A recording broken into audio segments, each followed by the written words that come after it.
Bismillahirrahmanirrahim.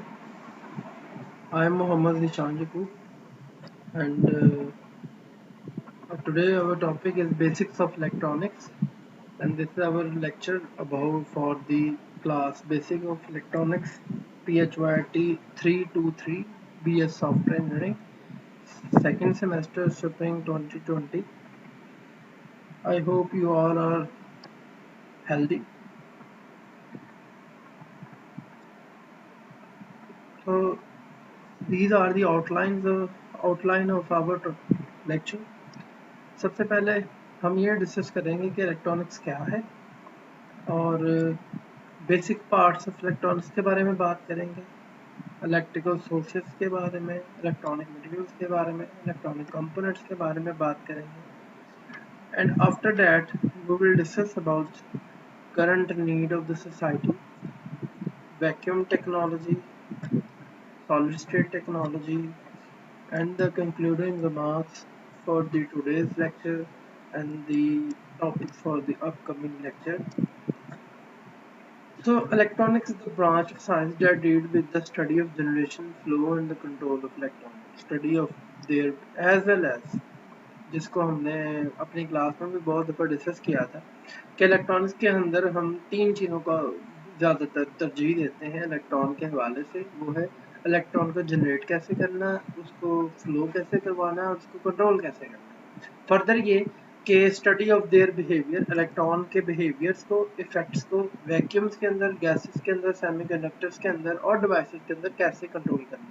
जैसा कि आपके सामने एक सर्किट दिया गया है।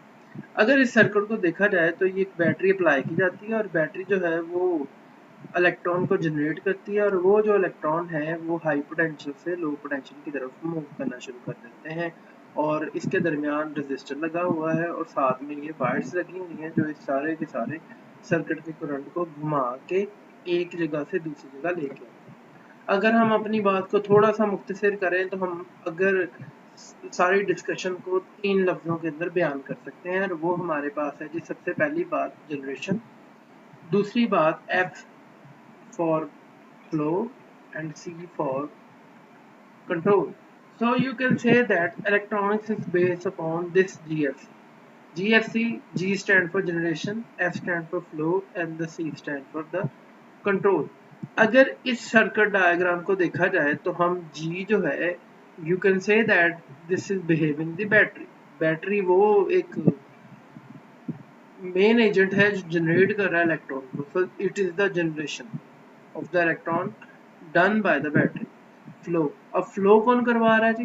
फ्लो वो वायर्स करवा रही हैं जिसके अंदर से करंट गुजर रहा है और वो सर्किट।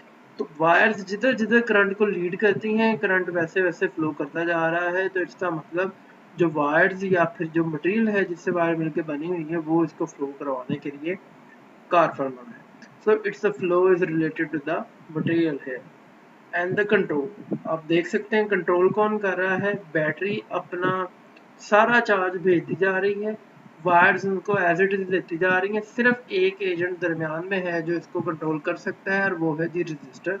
तो इसका मतलब आप ये बात कह सकते हैं कि जनरेट करने के लिए आपको सोर्सेस चाहिए होते हैं, फ्लो करवाने के लिए आपको मटेरियल या फिर सर्किट चाहिए होते हैं और कंट्रोल करने के लिए आपको आमतौर पे सर्किट कंपोनेंट्स चाहिए होते हैं। तो it's mean generation is related to the due to sources, flow can be controlled by the material or circuits and the control can be done or can be acquired by the circuit components।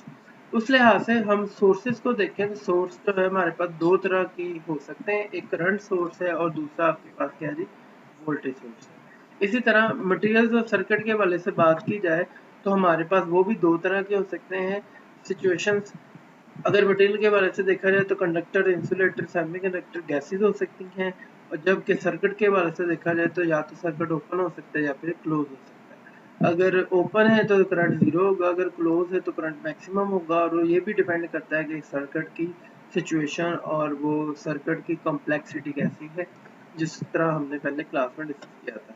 इसी तरह circuit components के बारे में भी हम दो different categories बना सकते हैं और वो है एक वो सर्किट कंपोनेंट्स होते हैं जो एनर्जी सिस्टम की खर्च करना शुरू कर देते हैं, that is called the passive components. And एक वो होते हैं जो सिस्टम को एनर्जी देना शुरू कर देते हैं, that are called the active components. हम उसके ऊपर भी बात करेंगे। Now let's start about the first thing जो कि सोर्सेज से रिलेटेड थी, तो वो इलेक्ट्रिकल सोर्सेज हैं। क्या इलेक्ट्रॉनिक्स या फिर इलेक्ट्रिकल सिस्टम्स के अंदर कितनी तरह के सोर्सेज हो सकते हैं? The type of active circuit element that are most important to us for are those that supply electrical energy to the circuit network connected to them. These are called the electrical sources. Two types of the electrical sources being voltage source और current source. So हमने इसकी दो categories बनाई हैं, या तो voltage source होगा या फिर करंट सोर्स होगा। अगर तो वोल्टेज सोर्स है तो ये वो device generates an exact output voltage which is in theory does not change regardless the load current। मतलब जितना उससे उस डिवाइस से करंट ड्रॉ किया जाए तो वो वोल्टेज क्या होना चाहिए, आउटपुट वोल्टेज चेंज नहीं होना चाहिए। ऐसे वोल्टेज सोर्स को हम आइडियल वोल्टेज सोर्स कहते हैं। और ये इसकी एक कुछ शनाख्त के लिए हमने स्कीमेटिक डायग्राम्स वगैरह बनाई है। अगर तो हम जनरल तौर पर रिप्रेजेंट करना चाहते हैं तो हम आमतौर पर इसको VS सोर्स वोल्टेज और ये करंट से ड्रॉ हो रहा है ये दिखाया जाता है। अगर बैटरी के तौर पर लेना चाहते हैं तो फिर हम यूँ इस डायग्राम को देखा जाता है। अगर हम जनरेटर है हमारे पास और उसका वोल्टेज सोर्स ले रहे हैं तो हमारे पास इस तरह की डायग्राम बनाई जाएगी। इन सारी डायग्राम्स के अंदर जो मेन खूबी है वो ये है कि with the passage of time अगर आप डिलीवर कर रहे हैं पावर या अब्जॉर्ब कर रहे हैं तो वोल्टेज की जो वैल्यू है वो जितना मर्जी करंट जा रहा है या आ रहा है वो क्या रहती है, कांस्टेंट रहती है। So this is the example of ideal voltage source. और इसी तरह करंट सोर्स है, ये एक ऐसा एक्टिव का सर्किट होता है element capable of supplying the constant current flow to the circuit regardless the voltage develop across its terminal. So it is called the ideal current source. और इसको हम यूं लिख सकते हैं, वहाँ पे हम एक जगह हाई पोटेंशियल लो पोटेंशियल लिखते थे, यहाँ पे हमने सिर्फ एक एरो लगाना होता है जो ये बता रहा होता है कि हाई पोटेंशियल और लो पोटेंशियल की तरफ से। और ये जो एरो है ये बता रहा है कि ये एक general representation ideal current source की। अगर जनरेटर होगा तो हम इस फॉर्म में लगाएंगे। इसके अंदर भी यही बात है कि आप आया के वोल्टेज बढ़ रहे हैं या कम हो रहे हैं, but the current remains should be the same, और ये सेम रहना चाहिए। It is called the ideal current source. इसी तरह हमारे अगले जो है इससे उनके अंदर हमारे पास डिफरेंट है कंपैरिजन। आइडियल वोल्टेज सोर्स वो होता है जिसकी अपनी resistance zero, practical voltage source वो होता है जिसके अंदर अपनी रेजिस्टेंस अवेलेबल हो। In the same way we have here for the case कि जैसा कि आपके पास यहाँ पे भी है कि हमारे पास ये एक करंट सोर्स है, वोल्टेज सोर्स है जो कि आइडियल नहीं है बल्कि प्रैक्टिकल है क्योंकि इसकी रेजिस्टेंस है। आइडियल के केस के अंदर रेजिस्टेंस जीरो होनी चाहिए। तो उसका आपके सामने ग्राफिकल व्यू दिया गया है कि आइडियली तौर पे it should be the same with the passage of current. जितना मर्जी करंट ड्रॉ हो ये सेम रहना चाहिए था, बट आप देख सकते हैं कि जैसे जैसे करंट ड्रॉ होता जाएगा वैसे वैसे इसका जो वोल्टेज है वो ड्रॉप होता जा रहा है due to the internal resistance and these things. इसी वजह से ये आइडियली तौर पर बिहेव नहीं कर। इन द सेम वे यहाँ पे ये भी बताया गया है कि लाजमी नहीं है कि कोई वोल्टेज सोर्स हमेशा ही कांस्टेंट रहे, बल्कि कुछ ऐसे वोल्टेज सोर्स भी हो सकते हैं जिनका काम ही अल्टरनेटिंग वोल्टेज फराहम करना हो। ये एक कांस्टेंट वो हम डीसी वोल्टेज की बात कर रहा है और ये अल्टरनेटिंग वोल्टेज की बात कर रहा है, तो ये हमेशा अपने आप को अल्टरनेट करते रहेंगे।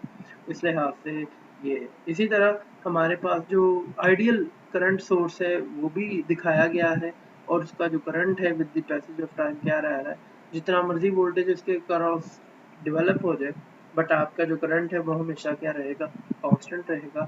अगर वो डिक्रीज होना शुरू हो जाता है तो it's mean it is also a practical source not the ideal. नहीं जी, दूसरी इंपॉर्टेंट बात थी दैट इज द मटेरियल्स। हम कौन कौन से मटेरियल इस्तेमाल कर सकते हैं करंट को कंट्रोल करने के लिए, जिनमें से करंट फ्लो करता है और उस लिहाज से।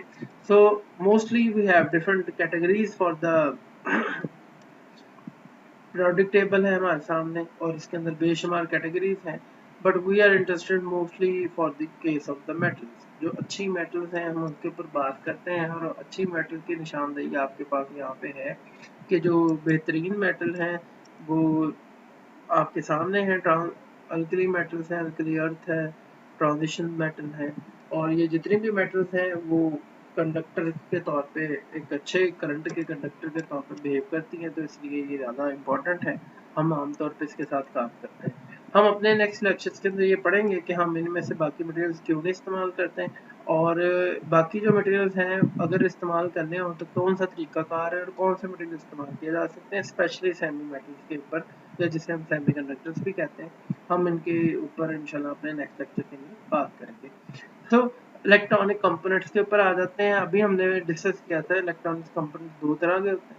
ये होते क्या है, component which constitute the circuit. ये ऐसे कंपोनेंट्स होते हैं जो सर्किट को बनाते हैं and control the flow of the current in the circuit और कॉल्ड इलेक्ट्रॉनिक कंपोनेंट्स। एंड उनकी कौन कौन सी टाइप्स हैं जी? We have here two types, active components and the passive.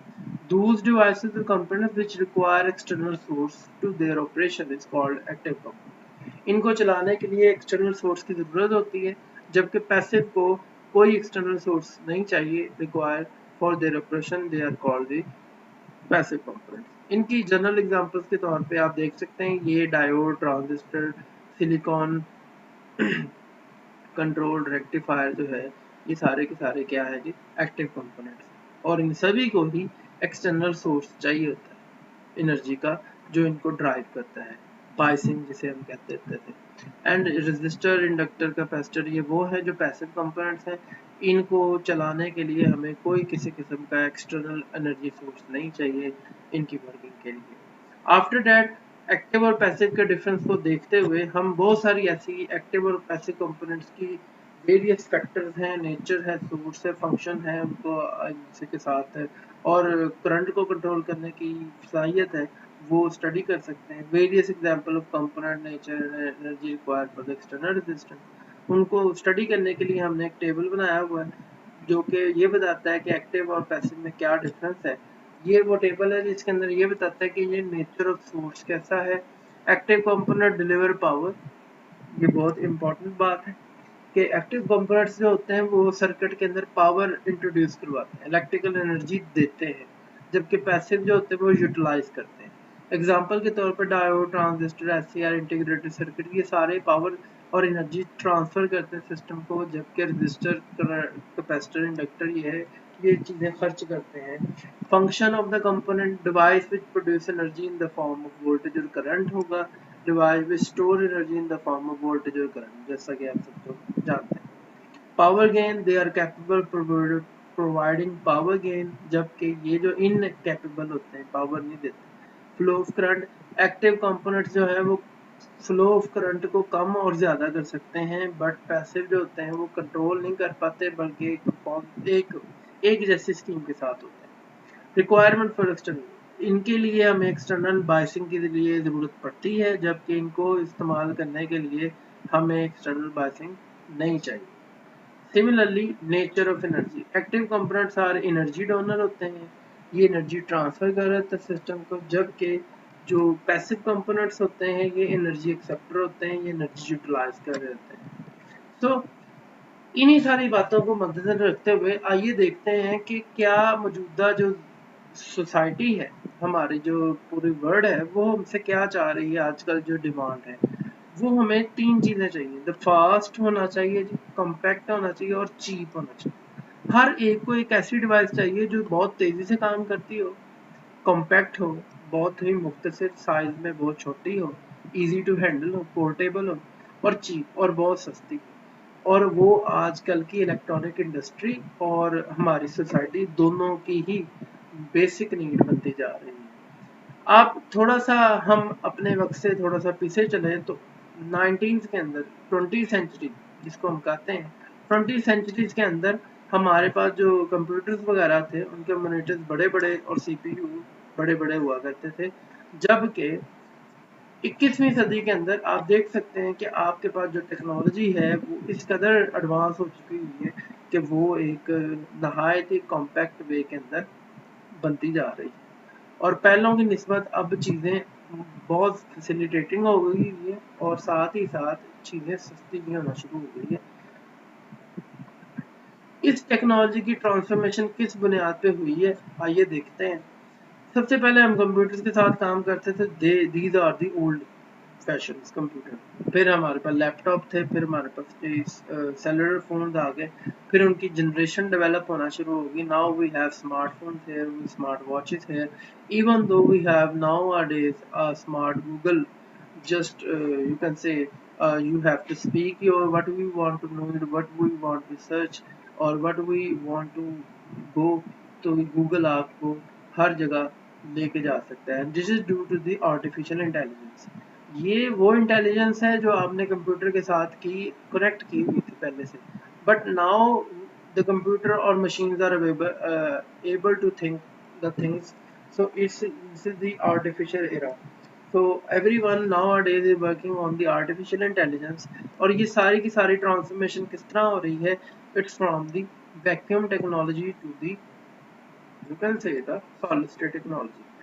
Previously in 1920 centuries के अंदर हम अपने सीपीयूज वगैरह डिस्प्ले डिवाइसेस के अंदर वैक्यूम टेक्नोलॉजी इस्तेमाल करते थे, और आप देख सकते हैं कि ये वो वैक्यूम टेक्नोलॉजी है जो एक ट्रांजिस्टर का काम देती है, और जो 1947 के अंदर जो ट्रांजिस्टर दिया गया था वो बहुत ही कॉम्पैक्ट और छोटा है। सो इट्स मीन ये जो वैक्यूम टेक्नोलॉजी है, ये एडवांसमेंट्स जो है वो पहले चीज़ों को बड़ा रखती थी, अब जो है सॉलिड स्टेट टेक्नोलॉजी चीज़ों को कॉम्पैक्ट करते करते एक सिर्फ और सिर्फ कमांड लाइन पे ले आई है, और सिर्फ this is the transformation of the technology. So in this lecture we have learned about the basics of electronics, such as the basic parts of the electronic technology transformation and the currently of the world. In the next lecture we will discuss about that basics of the semiconductors, why we need semiconductors, why we prefer semiconductor, how we can tune the electronic properties of semiconductor, and how what type of this device fabrication can be done by the semiconductors। इंशाल्लाह हम अपने next lecture के अंदर इन सारी बातों का जिक्र करेंगे। If any one of you have questions, then we are always available for your answers।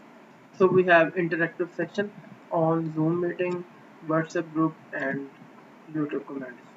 So किसी कोई चीज़ का आपको अगर पता ना चला हो तो आप लाजिम पूछिएगा, और मैं उम्मीद करता हूँ कि आप सब लोग खैरियत से होंगे। अल्लाह आपको हिफ्ज़-ओ-अमान में